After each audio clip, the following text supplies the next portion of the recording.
আজকে সকালে না একটু তাড়াতাড়ি স্নান টান সেরে নিলাম। যদিও সকালে বেশ কিছুটা কাজও সেরে নিয়েছি স্নান করার আগে, কারণ স্নানের পরে না খুব একটা কাজ করতে ভালো লাগে না। আজকে তো রবিবার, বাড়িতে আছি আর আমার শাশুড়ি মাও বাড়িতে নেই, তাই ঠাকুর পূজা আজকে আমিই দিয়ে দিলাম। এইদিকে দেখুন, আমি ঠাকুর ঘরে গেছি পূজা দিতে, আমার মেয়ে এসে আমাকে বলছে ওকে একটু কৃষ্ণ সাজিয়ে দেব। আমার মেয়ে কি করে জানেন তো, বাড়িতে থাকলে সারাক্ষণ কৃষ্ণ সেজে বসে থাকে। সে নাকি কৃষ্ণ আর আমাকে সারাক্ষণ মাইয়া মাইয়া বলে ডাকতে থাকে।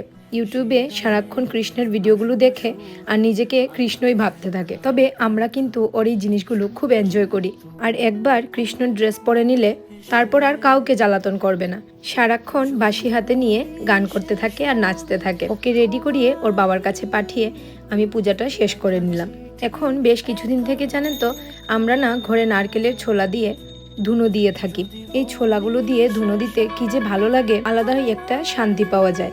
আর এই ধুনোর গন্ধ যখন সারা বাড়িতে ছড়িয়ে পড়ে, মনে হয় সারা বাড়িতে যেন একটা পজিটিভ এনার্জি ছড়িয়ে পড়েছে। আর এই ধুনো দেখলেই আমার মেয়ে ছুটতে চলে আসবে আমাকে আশীর্বাদ দেওয়ার জন্য। পূজা শেষ করে আমি মেয়ের জন্য খাবারও বেড়ে নিলাম। আজকে আমার হাজব্যান্ড মেয়ের জন্য বাজার থেকে চিকেন নিয়ে এসেছে, তাই একরকম তাড়াহুড়ো করেই ওর জন্য একটু চিকেনের একটা ঝুল বানিয়েছি। ওকে খাইয়ে ওর বাবার কাছে আবার রেখে তারপর আবার আমাদের নিচে রান্নাঘরে চলে গেলাম। আমাদের ঘরে যে দিদি থাকে সেই দিদিকে আমি আগেই বলে রেখেছিলাম ঝিঙ্গাগুলোকে ভাজা করতে বসানোর জন্য। আমি গিয়ে দেখলাম দিদি ঝিঙ্গাগুলোকে ভাজা করতে বসিয়ে দিয়েছে। আর আমার রান্নার দিদিকে বলে রেখেছিলাম অল্প কিছু পেঁপে কেটে রাখার জন্য। আপনাদের পেঁপে খেতে কেমন লাগে আমি কিন্তু জানি না, তবে আমার কিন্তু পেঁপে খেতে খুব ভালো লাগে। এবার সে পেঁপে সেদ্ধই হোক, পেঁপে দিয়ে ডালই হোক, পেঁপে দিয়ে মাছের মাথা দিয়ে হোক, আর পেঁপে দিয়ে শুটকি তরকারি হোক, আমাকে পেঁপে দিয়ে যাই দেবেন তাই মোটামুটি খারাপ লাগে না। হ্যাঁ, তবে অবশ্যই সেটা সুস্বাদু হতে হবে। আমাদের ঘরে পেঁপে দিয়ে চিংড়ি শুটকি দিয়েই বেশি খাওয়া হয়, তবে আমি দেখেছি পেঁপে দিয়ে অন্য শুটকি দিয়ে খেতেও খুব একটা খারাপ লাগে না।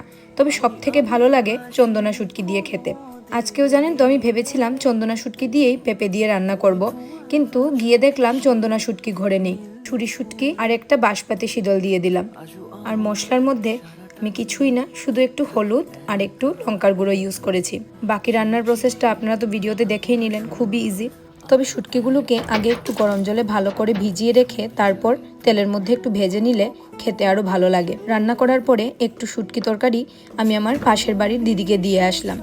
আজকের এই শুটকির রান্নাটা আমার কিন্তু ভীষণ পছন্দের। আপনারা যারা পেঁপে দিয়ে এখনও শুটকি তরকারি রান্না করে খাননি, আপনারা প্লিজ একবার খেয়ে দেখবেন। আজকের ভিডিওটি এখানেই শেষ করছি। সবাই ভালো থাকবেন, সুস্থ থাকবেন। দেখা হবে পরের কোনো ভিডিওতে।